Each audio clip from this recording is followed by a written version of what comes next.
The Whisperborn Clock. In the heart of Eldermist Village stood a curious little shop known as Whisperborn Curios, a place crammed with peculiar objects that hummed, blinked, glowed, or whispered when no one was looking. The shopkeeper, an elderly woman named Mara, always insisted that every item held a story, and chose its owner when the time was right.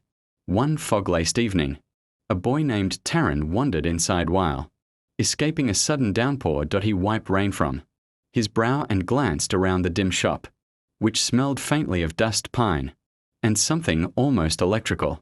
Shelves sagged under glass orbs, fluttering maps, and jars containing small storms that rumbled quietly inside. But what caught Taran's eye was a clock perched alone on a pedestal.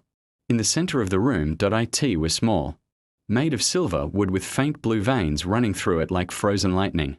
Though its hands didn't move, it emitted a soft ticking, steady but somehow alive. Mara appeared beside him without a sound. "Ah," she murmured. "The Whisperborn Clock has taken notice of you." Taran raised a brow. "It doesn't even work." "Oh, it works," she said with a knowing smile, "just not for everyone." Before he could respond, the clock ticked once, loudly, sharply, and a small pulse of light rippled across its surface. The shop seemed to blur.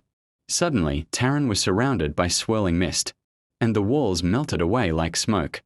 He stood in an open field under a moonlit sky.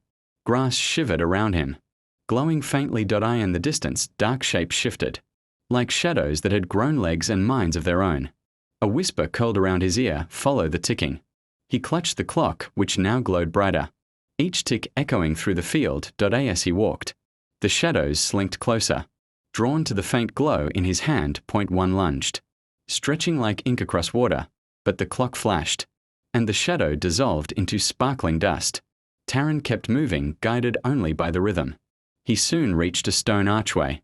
Standing alone in the field, a T at center, swirled a mirror-like surface reflecting not him, but Mara's shop. Another whisper, "Return it." He stepped through. With a jolt, Taran found himself back inside the shop, drenched not with rain, but with the shimmering mist of that other place. The clock had gone silent in his hands. Mara smiled softly. "It took you somewhere it needed to be wound." "What was that place?" he asked, breathing hard. "A fragment of forgotten time," she said. "A place that unravels unless someone helps mend it. The clock chose you, as I suspected it might." She gently took the clock, now warm and faintly humming. "Your part in its story is done, but if it ever needs you again." She tapped his chest lightly. "It knows where to find you." The rain outside had stopped. Taran stepped out into the fresh night air, feeling as though he had just returned from a dream, but one that left footprints on his heart. And far behind him, inside the shop, the Whisperborn Clock ticked once more.